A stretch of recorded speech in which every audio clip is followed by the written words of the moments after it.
Welcome to the GLAC studio. This is Gomathi, founder CEO, the guiding light art company building bright futures through art. Today, in the 6th episode of the GLAC What Next series, Change Management in Practice, we are meeting a founder and CEO of a data analytics company based in Denver, Colorado, Silvercreeks.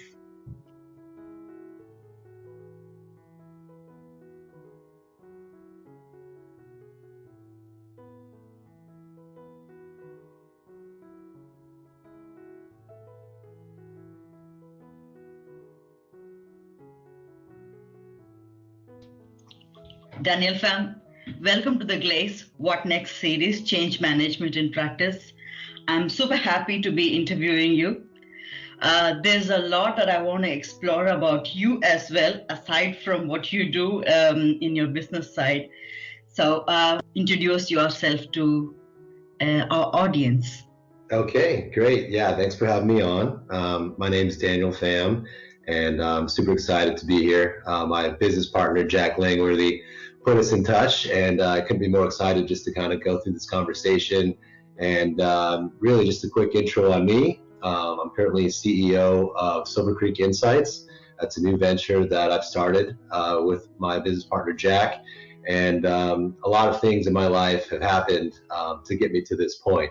So I'm happy to kind of go into my background and everything, but essentially Silvercreekinsights is a data analytics services company, and we help our clients really make the most of the data that they have to make better decisions. So I can talk more about how we do that exactly, but it's really about making sense of it all in terms of overload of data and really simplifying the process to get better insights. So that's kind of where we're headed with that.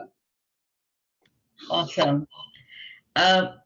Before we get into the business side of it, I would also like to know more about you, into what you have been doing in the past and why Silvercreek. Yeah. Now.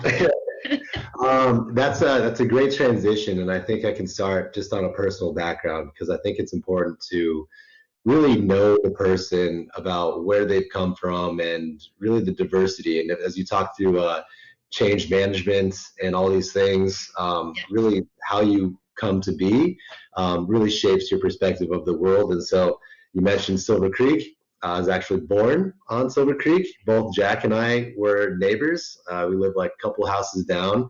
And so we just stumbled upon that name because it means a lot to us, and kind of where it all started. And that was in Fort Collins, Colorado. So I'm a Colorado native, although my father's from Vietnam and my mom is from Iowa. So I'm kind of a blend of different cultures. I love that. Change management loves that. Yeah, and my parents were pretty busy. I'm the oldest of 5 boys, so I've always kind of been in a leadership position with them. And yeah, we all played hockey growing up, so ice hockey was a big thing. Sports that kind of brought together like a lot of business acumen in terms of how you can apply certain principles. So I continued through playing hockey in college. I went to University of Colorado Boulder, where I studied business, finance, and economics, and played club hockey at the time as well.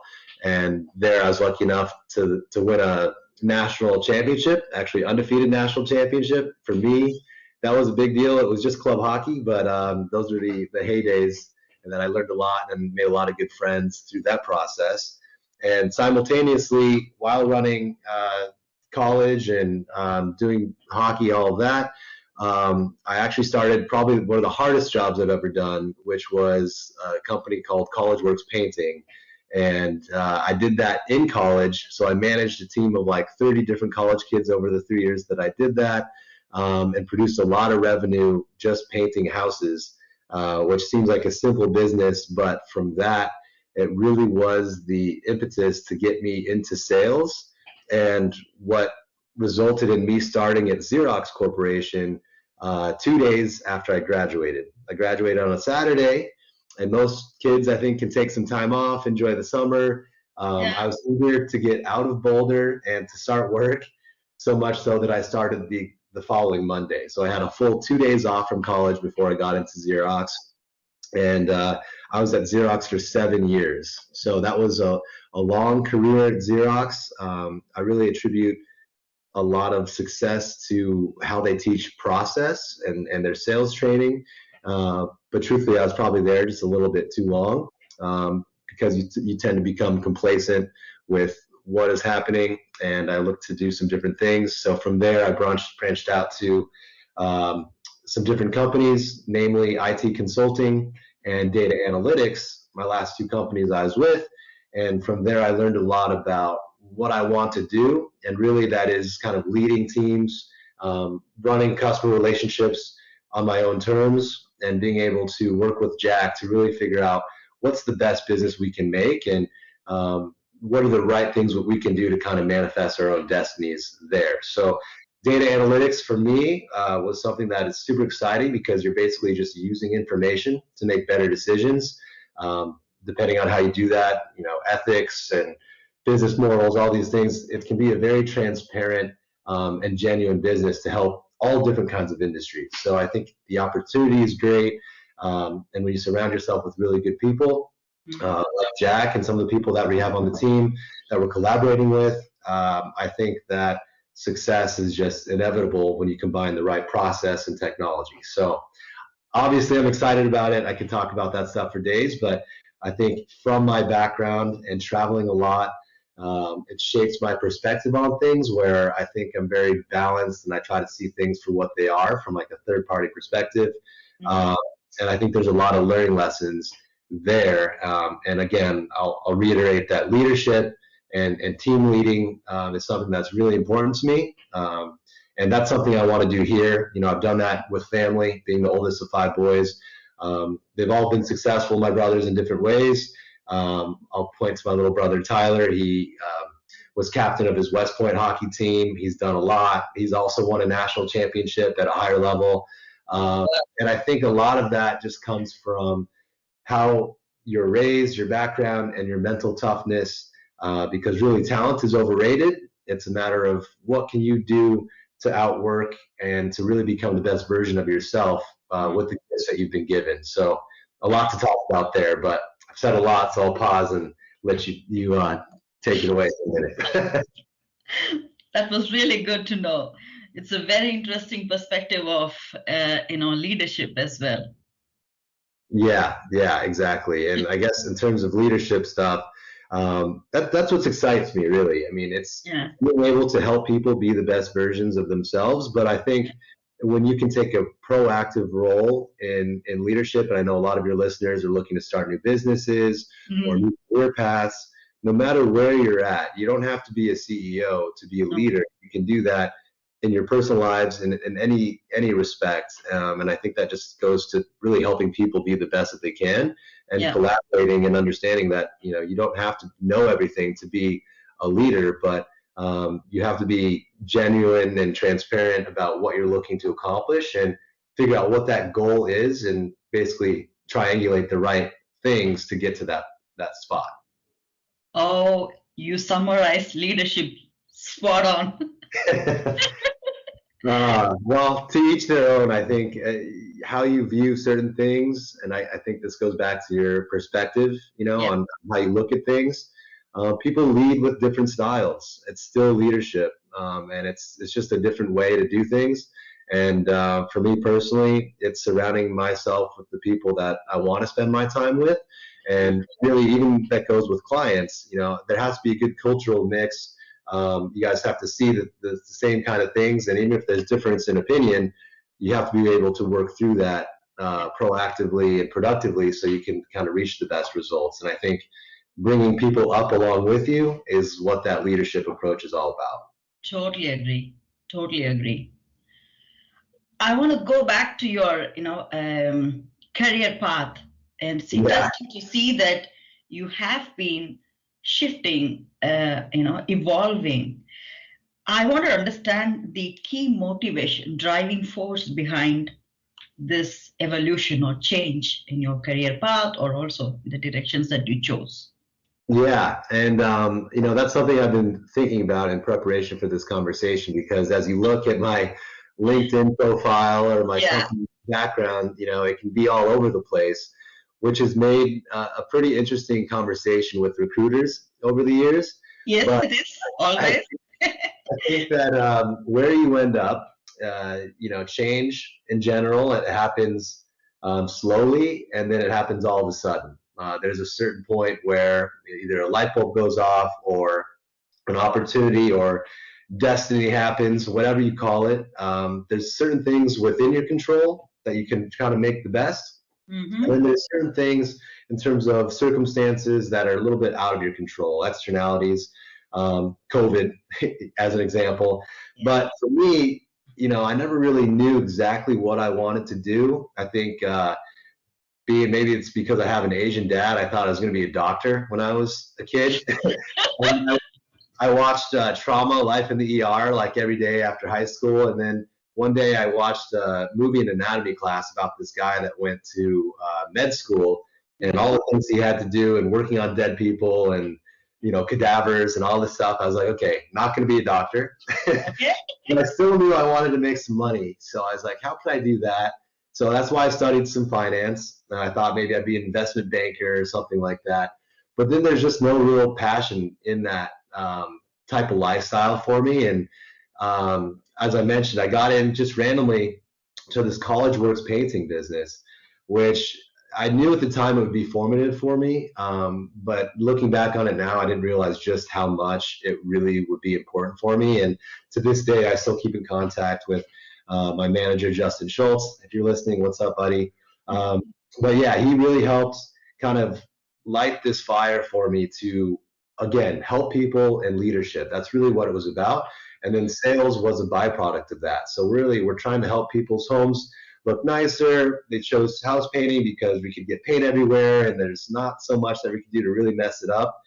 But from that, I really got this passion of leading other college students to be business people, and to do that during a time where they're in college. There's so much expected of them. They want to balance partying, but also being productive, and that goes into a work-life balance. Mm-hmm. So anyways, I could go on from there, but really that got me into sales, and that got me into looking at Xerox, which has been world-renowned for their sales training. If you look at Xerox's history, obviously they make the copy machine. They have a lot of patents, and I think they go down in history as a company that had the most market share, and once their patents ran out, Japanese companies, Toshiba, other ones, they stole market share like that. And so they really had to invest in how to sell again, and to do so based on value and really essentially be able to differentiate a commodity.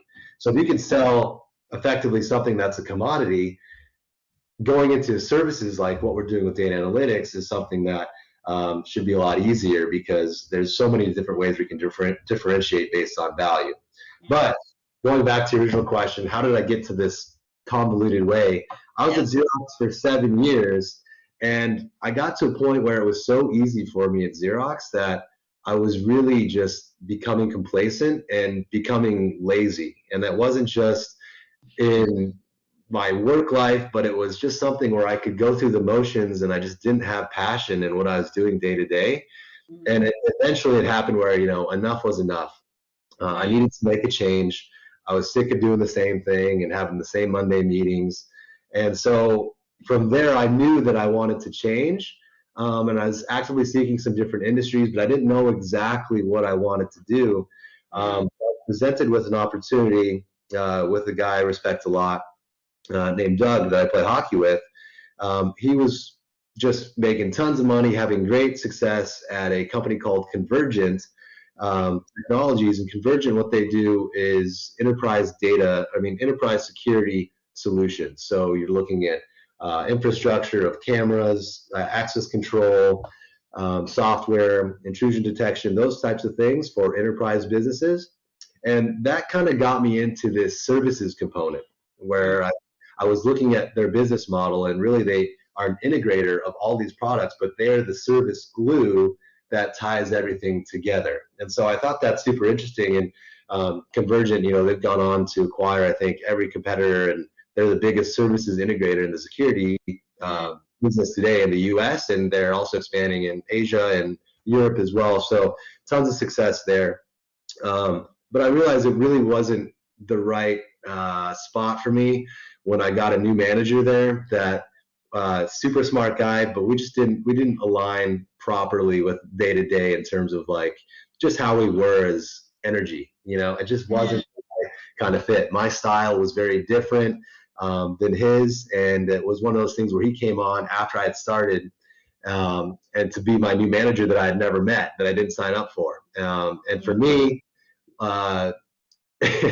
life's too short to work for somewhere where you're not excited to be. And so my career at Convergent was shorter, and then from there I decided I really need to make a change. And I didn't know what the hell that change was going to be, but I decided to go backpacking in South America for a year by myself. Yeah, with a couple of friends actually at the beginning, Mike and Tyson, a couple of my good best friends. And it was time for me, I was 30 at the time, to see the world and start doing some things outside of Colorado, which has just become so comfortable for me. I wanted to get outside of my comfort zone, learn some things, and be a half Asian guy speaking Spanish, at some point. So that was an incredible journey, and I think I found a lot of zen and a lot of peace through that. And then I got back into the real world, I'll say. Saw my brother finish up his career at West Point, did a little bartending in New York, and then I got into IT consulting. I got recruited to work back in Denver. I kind of wanted to find my way back there. And then I got into IT consulting, where they were trying to be really the best of everything under the sun in IT. So they're trying to kind of boil the ocean and just do too much. And I found that, while the pay was okay, again, I was doing something where I wasn't 100% passionate, and I didn't even really believe necessarily in the value proposition of the company, of just really trying to work everything for everyone. And then I got into data analytics. I started searching, and I really enjoyed what I learned about that industry. And then I worked for two different data analytics companies. And the last one, ended pretty abruptly with COVID. I was planning to go to a nice LA caviar dinner, and everything's looking good, to, you're not going to work here anymore. There's really no opportunity for you here with COVID and what was happening. So at that point, I decided to take a break, reevaluate, and then, one thing led to another. I talked with my buddy Jack. I did a safari in Africa with him, and we were like, let's just go ahead and start this thing on our own and do this on our own terms. And I think I'm finally at a position now where, with all the things I've learned in my background, with a corporate enterprise experience and working with a lot of different types of managers and leaders, I can apply all of these things combined with real industry knowledge about how to help customers with data, and do so on our own terms. So that's kind of how I ended up here. A long story, but yeah, lots of gaps along the way where I could talk to lessons learned on the road and traveling, really trying to do things on my own terms and kind of create that own destiny, because before you know it, I think you can settle in a lot of different aspects of your life, and then you wake up one day and the time is wasted. So that's a big reason why I like to stay passionate, travel, do the things I want, really find a way to build a business, doing so the way that I want to, and really working with the best people that I can find to have the best team to help our clients. Okay. This is really interesting. Now I have a zillion questions in my mind and to not know which one to start with first. Yeah, I want to touch base on this backpacking idea of yours, traveling. I think this seems to have played a very concrete role into what you are today. Could you just show some light on that?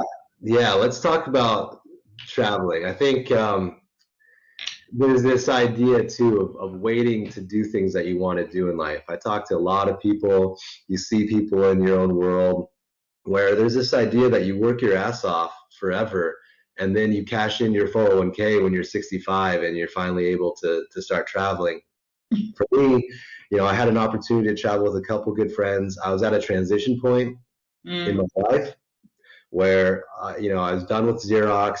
I had ended a long-term relationship, and I just wanted to kind of reevaluate where I was, and I had to get out of Colorado to do that.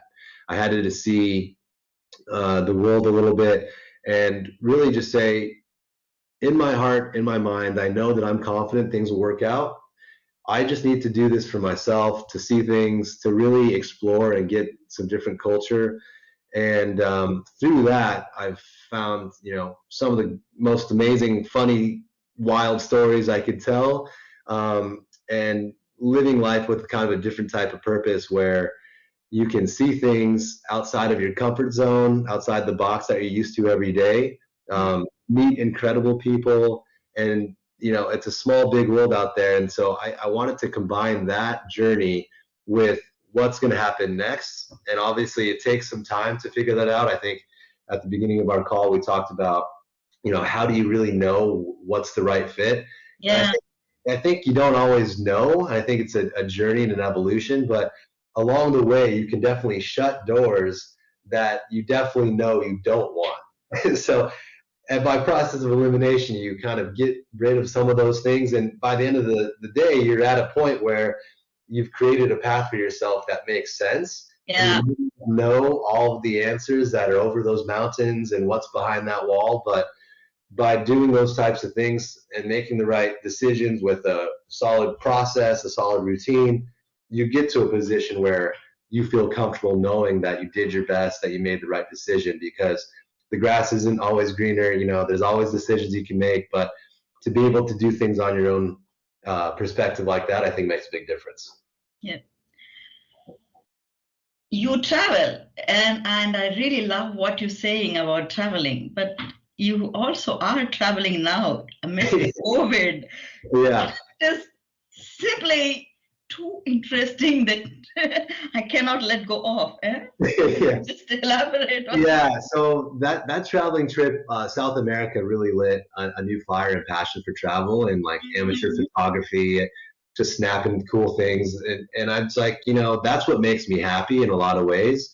Of course, I want to have the home castle eventually there, but right now it's working from the road and it's doing a business at the same time. But especially with COVID, I'd gone through some trauma, as I think a lot of your listeners probably have, in terms of losing a job or life changes. And I needed to find what my new Zen would be. And I think a lot of that was my routine. I started getting into a workout routine that kind of kept me mentally and physically more on point so that I could focus with clarity on the things that I want to do. And I realized that after that lockdown with COVID, the second that I was able to get out, really, I was on the move. So doing Egypt, Tanzania, where I met with Jack, Turkey, and now Croatia, but we're going to continue to keep moving around. And all I need is some good Wi-Fi. So I think that idea of being able to be productive while on the road or being remote, it's not going to be suitable for everyone. Obviously, if you have a family and kids and a dog and a cat and things that need to be taken care of, it has to be a little bit different. Yeah, but perhaps they could do their own staycations, and do things in their own environments. But to each their own and how they figure it out. But for me, I think it's, again, the balance of doing what I want, where I want, and kind of how I want. Does that sound selfish? Truly interesting. You keep referring to the word Zen. So the kind of practices that you have, are they related to anything yogic, or have you been into, something relating to spiritual or? Yeah, no, I love the question. Yeah, and I'm happy you picked up on that, because that's something in terms of almost kind of like a life mantra for me. Yeah. And just for your listeners to know, I guess, I'm a spiritual person, but I'm by no means like religious, really. So, different things. Yeah, and I think, my cultural background and just trying to see the world in different ways, I appreciate and love all the different religions and learning about what makes them great and really the good things that bring people together, while simultaneously maybe ignoring some of the things that drive hate and hypocrisy and things that you can attribute to a million different things. But I really use the word Zen because for me that is like a yin yang. I know it's a Buddhist type principle, but it's just to find that clarity, and really try to keep your emotions stoic the best that you can, and just kind of be at peace with breathing in and breathing out, and letting things take fold, but also controlling the things that you can. So it's always kind of that balance, that for me drives it, and not getting too high, not getting too low. Yeah. And I think, we've gone through a lot of trauma collectively as a world with this whole lockdown thing. And I think people struggle a lot with mental illness and things that keep them going. But for me, a big thing is a routine. So whether that be a health routine, working out, running, doing the things that you can do, even if it's a little bit, if you can even get your 10,000 steps per day, do whatever you can to stay productive, while also focusing on work. Because what tends to happen is if you don't have that balance, or I'll call it a Zen type approach again, the other aspects of your life are going to struggle. So if you're only focused 100% on work, obviously family and physical health might deteriorate from that. I think there's a happy line where you can do all the things that you want, in a productive way where you don't basically burn out.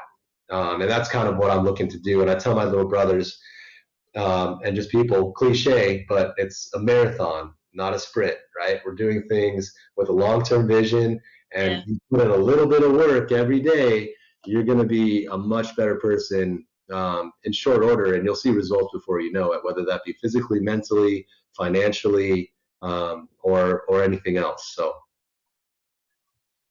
that is super cool. Yeah, totally adore your approach to this.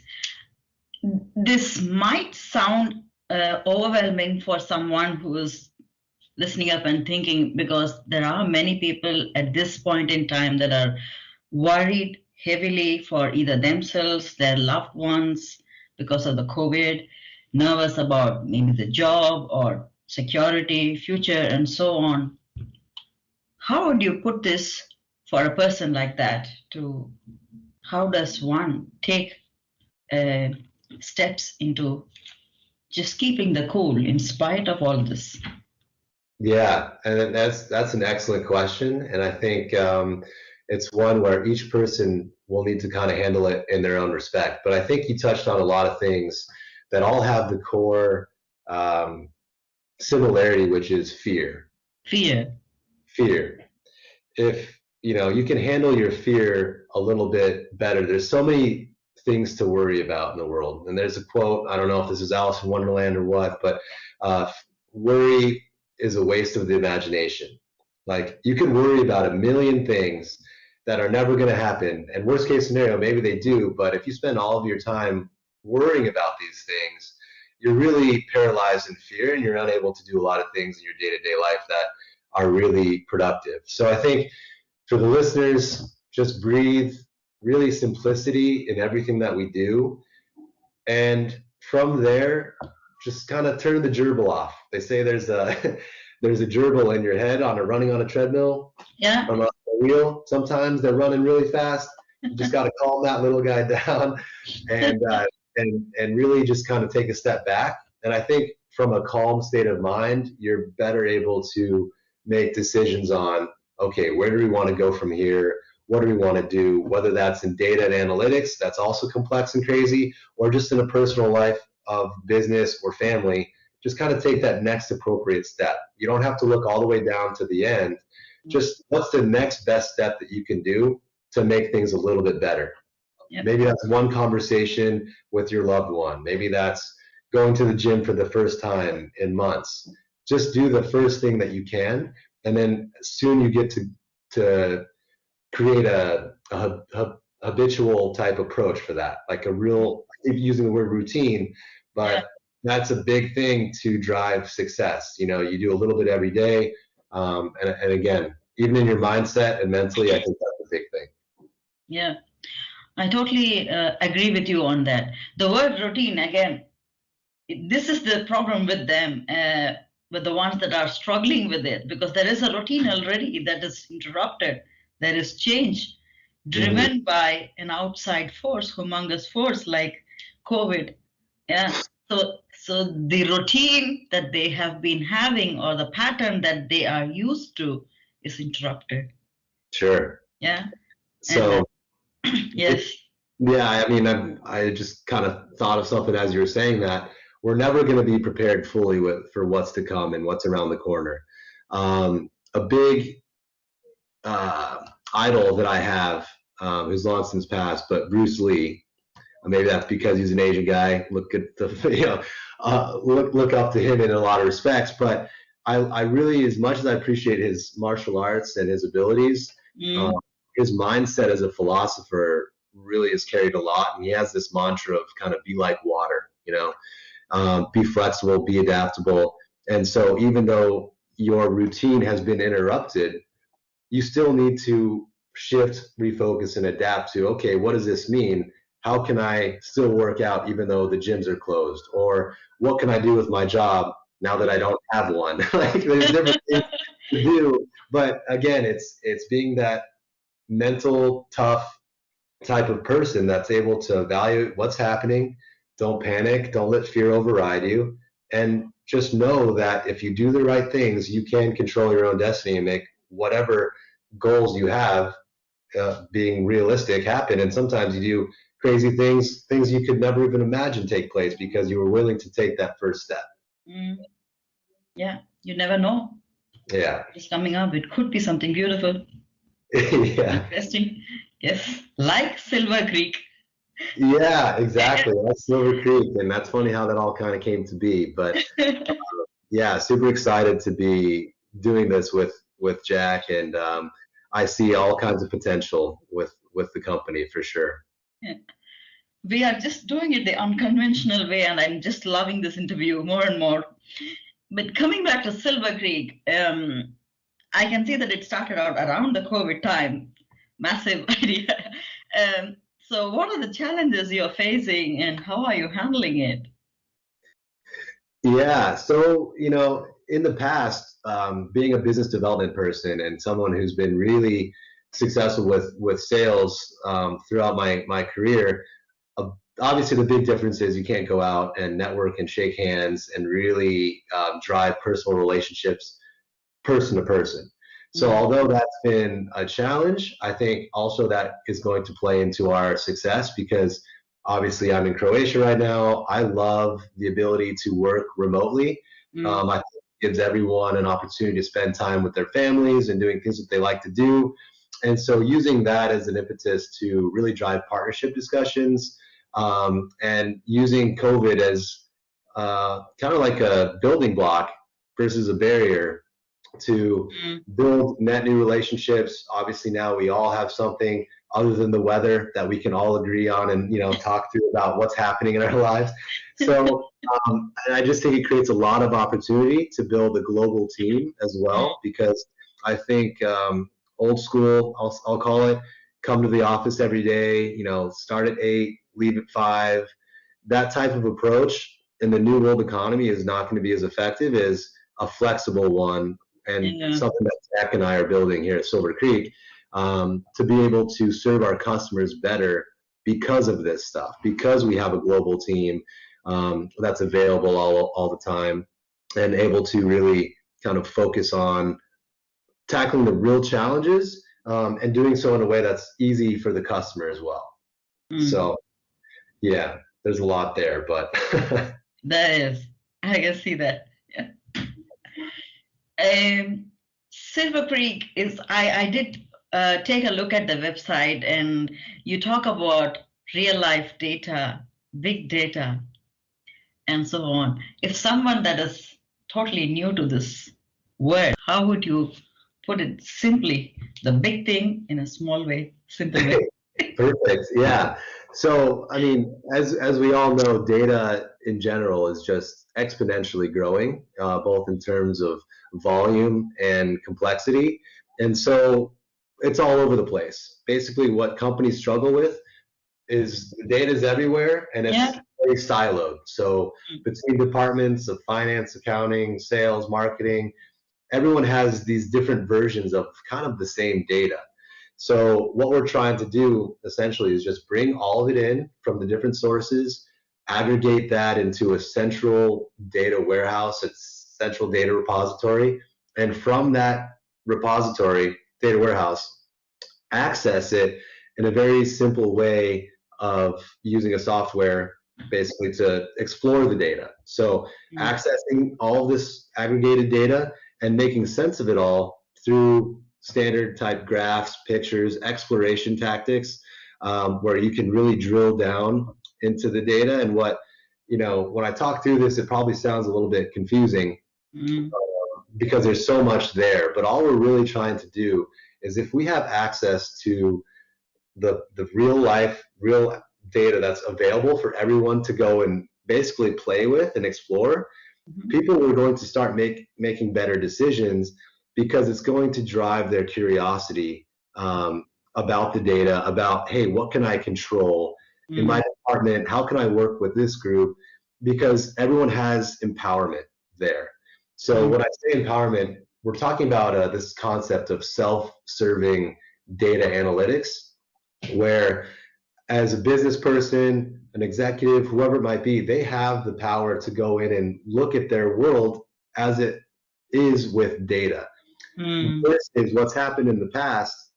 They might get an old emailed report with some charts and some graphs. They're not really able to click it. The data is probably by that point a week old.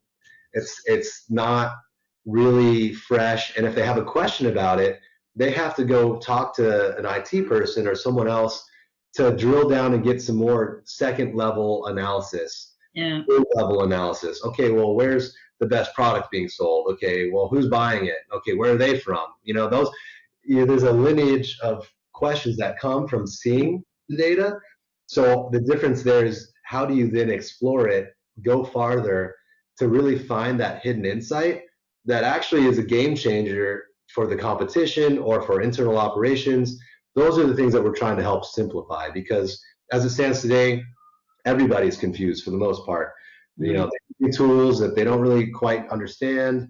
They're looking at data that isn't quite fresh or new. And so if we can get everything fresh and new, a nice data warehouse, and then we give everyone the empowerment and the tools to go play with it on their own, they all come to the table, they come to the Zoom meeting with better ideas, with more insights, and they're not just making decisions off of instincts and their kind of gut feeling. They have data to back it up that is accurate. You hear this term, single source of truth. People can make sense of that. And at Silvercreekinsights, we know what are the best tools and the best process. And I'd like to think that we have the best people that we can start implementing that and growing with our customers, with our clients' teams, to train and enable them to be the best they can with data. So if we can do that on a very simple, one use case, two use cases, what we find is that drives curiosity from other departments, and that's how you grow this idea of a data-driven organization, because people are seeing how cool it is to use that they almost get jealous and they want to use it too, because it's a new way of doing things. So that's kind of what we are set out to do, and really to simplify this whole thing that when you start talking about it, sounds a little confusing, but we can make it simple. Okay. I kind of find this very interesting because I've also had a background where I've worked with, data and also humongous data integration or projects relating to systems and so on. So, and I know how painful it can be.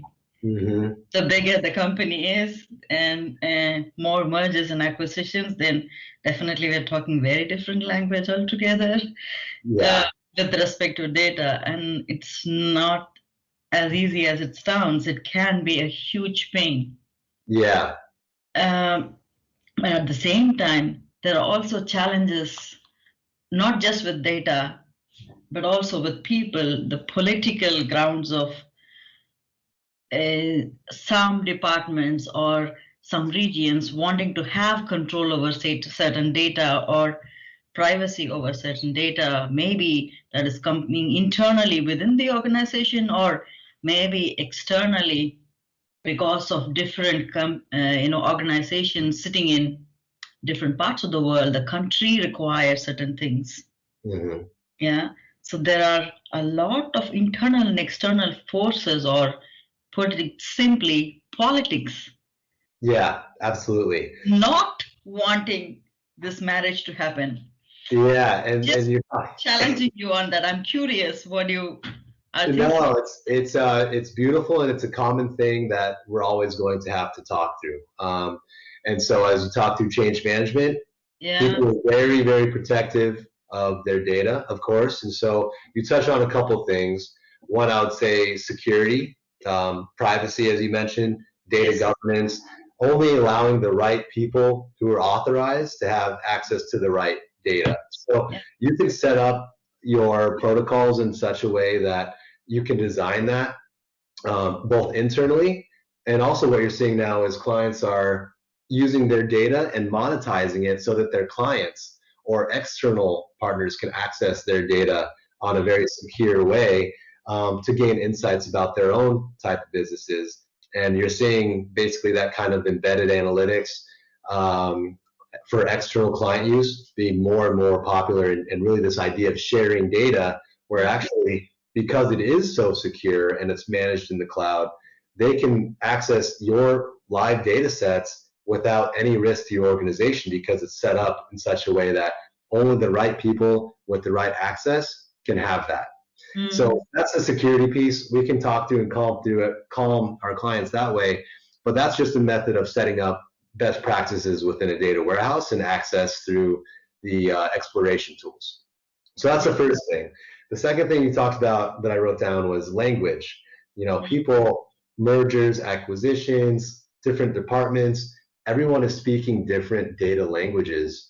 So, I mean, they have a different metric for lifetime value of a customer, for example, or different things like that. And so what we do is we simplify that based on data definitions, kind of like a master data management approach where we, within the tools, make definitions of what goes into each value. So we can agree that these variables make up what customer lifetime value score is, and across marketing and sales and finance, we can all agree on this component. We lock it in, and that is built into the data model. So that way, when you look at lifetime value of customer now, everyone agrees that's the right definition. So when you're comparing it across departments, whereas before everyone was playing with different numbers with variables, now it's the same number. We can start to really actively analyze the same metrics, so that way we are speaking the same language, and then we solve problems and do it better versus this confusion and what they refer to as like data chaos. It's like a buzzword, you know, but we try to make it simple again. Yeah. Awesome. There is one other challenge that I want to address. I'm just liking this, so pondering over more and more into it. This is my personal experience, because there were also groups that I could see were scared, or people were scared of, okay, once it gets too simplified, then I won't have a job. Well, humans are good at certain things, and as much as you can automate, probably I think the better. I mean, it's not going to be like Terminator, hopefully not, where we're just ran by robots, but it's going to allow our productivity to go up, and it's going to allow a higher purpose for us. So what I'm seeing, to your point, you know, what we might be replacing is a workflow of a data engineer that would have to go do the queries, search on it, bring it to the executive would ask them a question, they'd have to go back, and a lot of redundant type, wasteful processes. Yeah. I would be willing to bet that data engineer was hired to do much more meaningful work than to go back and forth doing BS all day long, for the most part, for things that they could automate, simplify, and then they, instead of just being data engineers, can really turn into almost more of a data scientist or someone that can evaluate and improve and evolve on their own to make a more meaningful impact. I think everybody in life wants to leave it better than they found it and to make the biggest impact that they can. And if you ask that person, hey, if I could automate all these things for you so you could focus on doing anything at all more exciting or more purposeful, wouldn't you want to do that? And I think the answer would always be yes. Yeah. I think there is a need to educate the people and engage them in the right way, why they are being a part of such a project or a data compilation activity, and the benefits that they would reap and how their individual self and also the career could grow. Yeah. Yeah. Change management, and this is something where all the way back to my Xerox days was a huge thing. So just to give a tangible example, what we would do at Xerox, everyone would have the little printers on their desk. Every cubicle would have a little HP printer, and our idea was, I remember those days. Yeah. Hey, executive that you do your business every day, you think your printer is very important. It's funny, people tie this meaning to this thing on their desk like it's a status, like a power symbol. Oh yeah. So, and in that example, matrix printer, you remember that? Oh yeah. So what we're trying to do is basically take that from their desk, this thing like Milton's stapler in Office Space, that's so important. But we're going to take this thing from you, but we're going to summarize the benefits that, okay, by having to walk maybe 15 feet to this big multi-function capable device, you're actually going to get better prints. It's going to be better for your health. Like, it's going to be better for this economy. And it's also going to save the environment hundreds and hundreds and hundreds of pounds, if not thousands, of waste. So that was a big thing. And I was able to convince, a really reputable company globally to save, hundreds of thousands of dollars by doing this project. In such a way that really, again, to your point, you need to educate and train about why this change is happening, why it's so important for key stakeholders to be involved, and why they need to be evangelists of that message to their organization. Because it takes key people, and oftentimes it takes the most skeptical people, the people that are most critical of the initiative, to win the hearts and minds of those people and have an honest conversation about what are your fears, what are your objections about, why would you not do this, or what are we missing? And you just figure it out. So that way, when it is time to go and walk the path, everyone is doing so on the same team, and we're doing so in a purposeful way that drives efficiency and results. And we know by starting with that end vision in mind of what does success look like, what's the best way we could do that, we can work backwards to get to the exact data point that needs to be pulled in to make that possible. So that's how I would approach that. It's just a human connection issue. Very nicely put. Speechless. Okay, let's hope that you get very interesting, projects with Silvercreeks, and I'm sure they are going to find it very useful working with you also. I appreciate that so much. Yeah, I think as we get started, we want to do this the right way. But Jack and I are building a system in place where effectively immediately we're able to really drive value on a very expedited type time frame with our clients, and that's something that we're so confident in that we will basically guarantee results, and we don't get paid until we hit those milestones for our clients. So that's an exciting way and a different kind of method than a lot of consulting companies, I think. That will just bill you by the hour for 1 million hours, and you never really know if you get value, but you pay a lot. We're looking to kind of lead with results. That is amazing. I think a lot of corporates are going to just appreciate your being there, because this billing by the hour, the clock is also ticking. That is another politic around, and you have eliminated that. Thanks.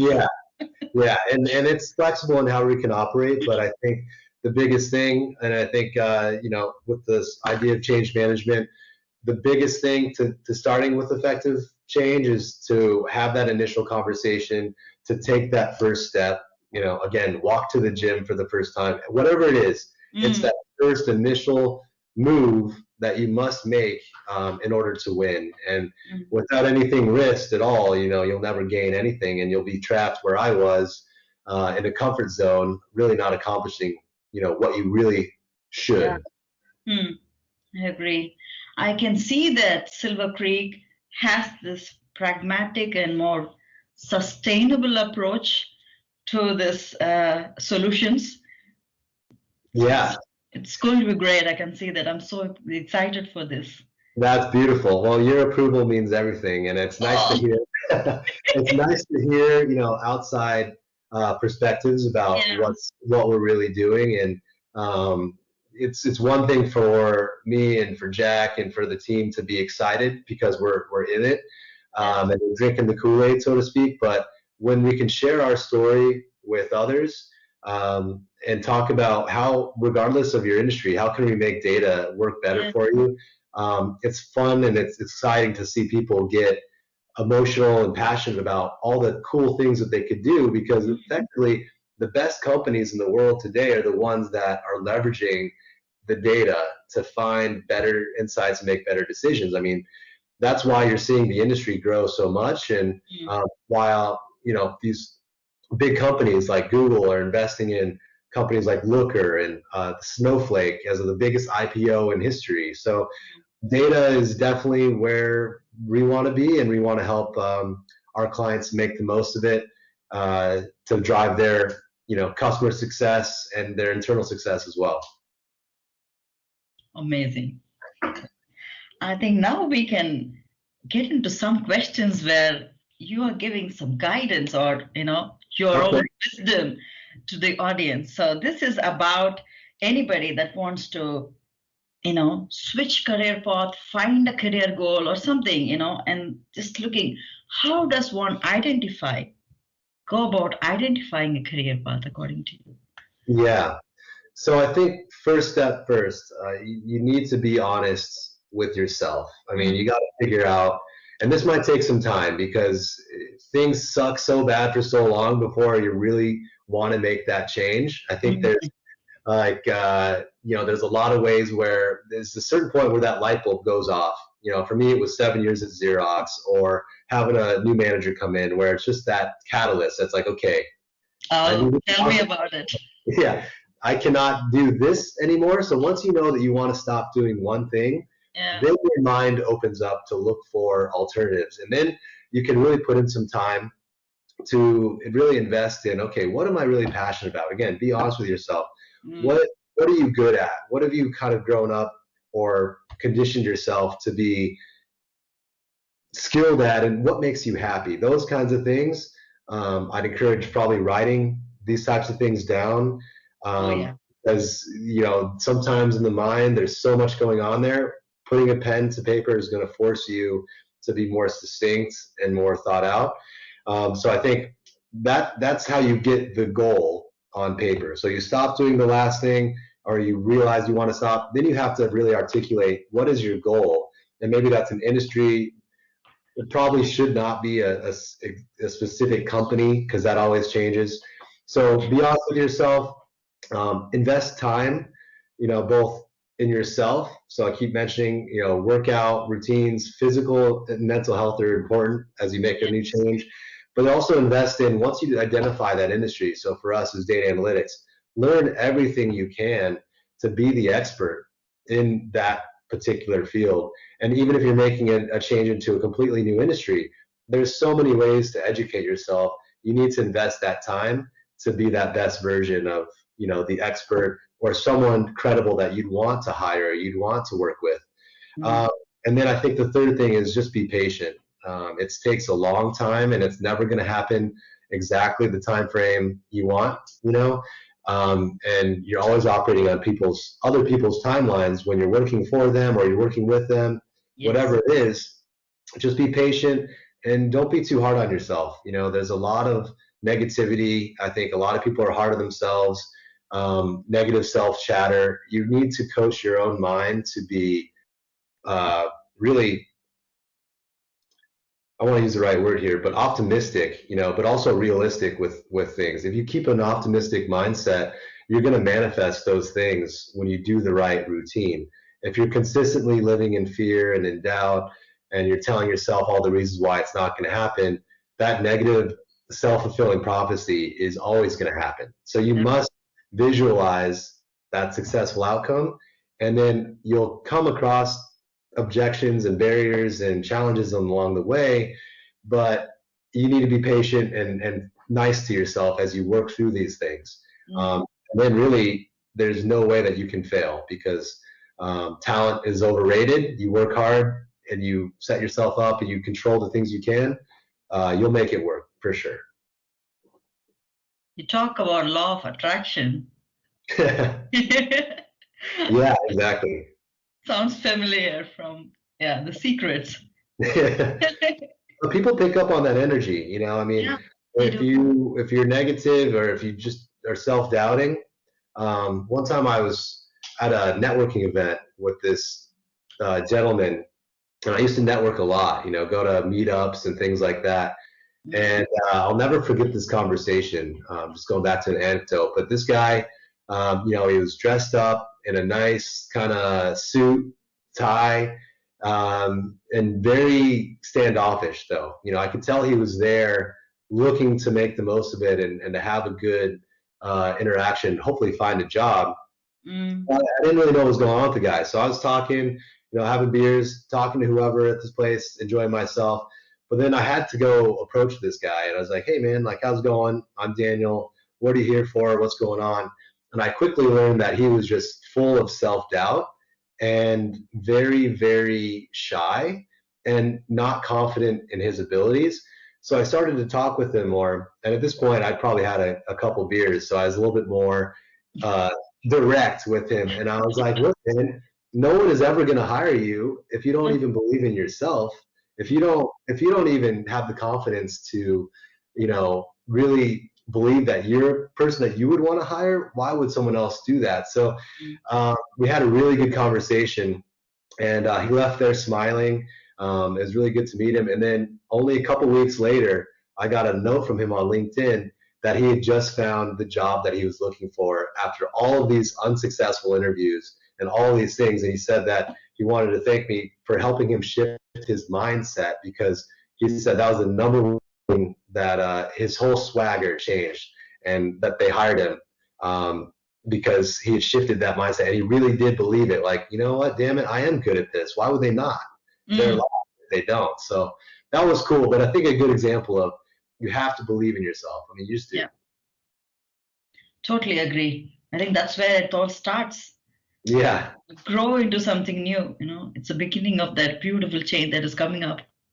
Yeah, and there's this idea of imposter syndrome, or you never feel good enough, or you always compare yourself to others. But comparing yourself to others is always a quick shortcut to unhappiness. Yeah. You really need to live your own life and be the best at what you can control. And I think you'll find that everyone has their own struggles, but you can just do the most you can to be the best you can. And again, that goes into really investing in your own journey, whether it be physically, mentally, or just industry resources, And so now that one is agreed or decided for self that he or she is going to start with a new route or change or something, what are the key challenges to be aware of, the next steps ahead? Because you start off, you like something new, you have kickstarted today, brand new day, but it's not a smooth sailing boat all the time. What are the challenges, you think? Yeah, definitely not a smooth sailing boat. And I think this goes back again to being flexible. If you set out to this journey and you finally articulated, this is where I want to go, or at least in general, this is kind of the idea, the plan that I have, you have to know that the challenges are they're gonna come. There's gonna be days where you don't want to get out of bed, you don't want to do these things, but you have to invest in that higher level plan of, if I go through in the military what they call the suck. If I can get through all the sucky things, you know that you're going to be a warrior at the end of the day, and you're going to be able to get through all of those challenges to find success. But you have to embrace that adversity. Mm-hmm. And obviously, there's going to be times when you don't know everything, and that's okay. Surround yourself with a good support network, because it's so hard to do everything always on your own. Yeah. To have a team, whether that be your family or people that you're bringing onto the company, that you really trust, to be able to bounce ideas off of and make the most of your resources, because people want you to succeed, people in your corner. And it's a mental toughness thing that, just like your muscles, you need to train your mind more than anything. That you do it. No matter what happens, you have to be confident that you can do that. Yep. Awesome. So if you have to say the top 3 things one should be aware of before making the commitment to any change. The top 3 things to be aware of? Yeah, that you should be. Failures. Or maybe if I want to put it, be prepared for before making a commitment to a change.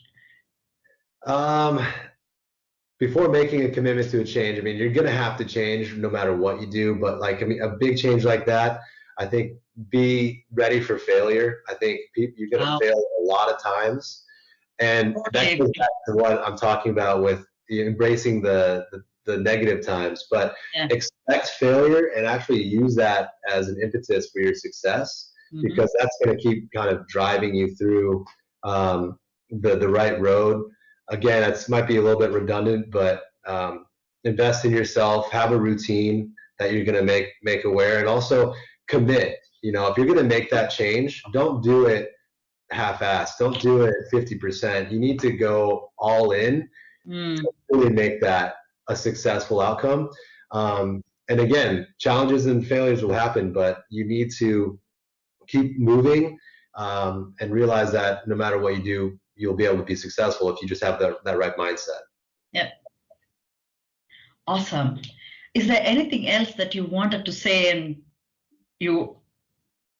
Yeah, honestly, I haven't done too many podcasts, so this is a cool experience for sure. And I'm really excited to be able to just talk with you. It's refreshing to kind of go through things in a non-really scripted way, and just kind of talk through more so life than anything else, but also kind of tying in our new company a little bit, because these are the types of interactions that I like to have with people in general, whether that be in business or just friendships, but to really get to some second higher level meaning stuff. That I think those are when real change can happen, when you're talking with others, when you're able to kind of dig deep and not just have those surface level questions, that, hey, how are you? But then you keep walking and you don't wait for the answer. Those kinds of things are nice. I love that. When we can do that, when we can get through it. But I'm just really excited for the new journey that personally we're taking with Silvercreekinsights, but also for your listeners, because again, I meant what I said. I like to help people in any aspect, and hopefully some of the things we talked about today are enlightening in some way, and that can drive some positive change for people. But I would say, if they're considering making change, really explore that and go for it. I think you can definitely do it. Surround yourself with the right people. Life's too short, not to do the things that you want to do. And don't let fear, and you see this in the media all the time, but don't let fear overcome you as to the reason why you're not doing anything. Don't let COVID be the reason why you don't live your life, Totally agree. But thank you so much. Yeah. If somebody wants to reach out to Silver Creek or to you, how do they do that? That's great. Yeah, we have our website. That's silvercreek.io, and on there's a contact, just info at silvercreek.io, or my personal email, daniel@silvercreek.io. I'm more than happy to talk with your listeners, and you can find me on LinkedIn as well. Again, DanielHPham, Silvercreekinsights. Yeah. Awesome. What are the kind of services that they can reach you out to, or any support that they can approach you with? Yeah, essentially anything relating to their business intelligence and data analytics program. So if they want help with the contracting team to basically aggregate all their different data sources into a data warehouse, and they're looking at using a BI tool like Looker, for example, we can talk through that, but that's the tool that they use to explore the data. If they want to make a data-driven transformation or use data more effectively, they should reach out to us. And the way that we um, really help. I mean, we can do it based on guaranteed results, like a fixed fee type engagement. Additionally, we can be flexible, just join their team, kind of a retainer basis. And we also have strategy sessions. So one thing I'm doing is strategic overviews with some executive type clients. And there we can simply bounce ideas. We can help guide the conversation, and they can choose to do it all internally if they want. We're happy to help in any way that we can. And oftentimes what we find when we have these conversations, it starts to generate new ideas. And then before we know it, we have a written game plan of what exactly needs to happen to drive these results and make it better. So I think if they have questions, they don't have to know exactly even what the real question is. But if they're curious about making data work better, have that conversation for sure. Amazing. This has been an absolute pleasure, and I think I'm going to go back to this interview again and again for many things. We have explored, I think, everything across the globe. Yeah, literally. Started with change management though, but I'm so loving it that we are, discussing Zen, we discuss data. I mean, all in one episode. Super happy. Thank you so much for this, Daniel. Yeah, my pleasure. And I look forward to watching it again as well. And then let's stay in contact. I'd love to see the podcast grow. Your artwork is amazing. Like I said, my grandma's an artist, and I have the utmost respect for artists. So love it. So we'll stay in contact, and I appreciate your time. Thank you so much. Thank you. All right. See you. Bye.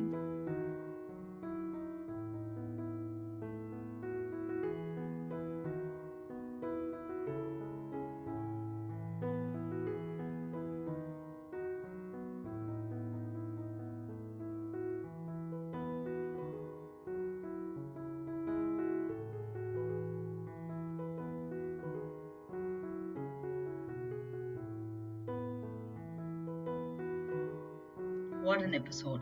I truly enjoyed having this conversation with Daniel Pham, trying to understand his business side of how he looks at data analytics, especially in a very sustainable, pragmatic way, and also the traveler aspect of him and how he balances his life, trying to understand ways to build opportunities around crisis situations as well.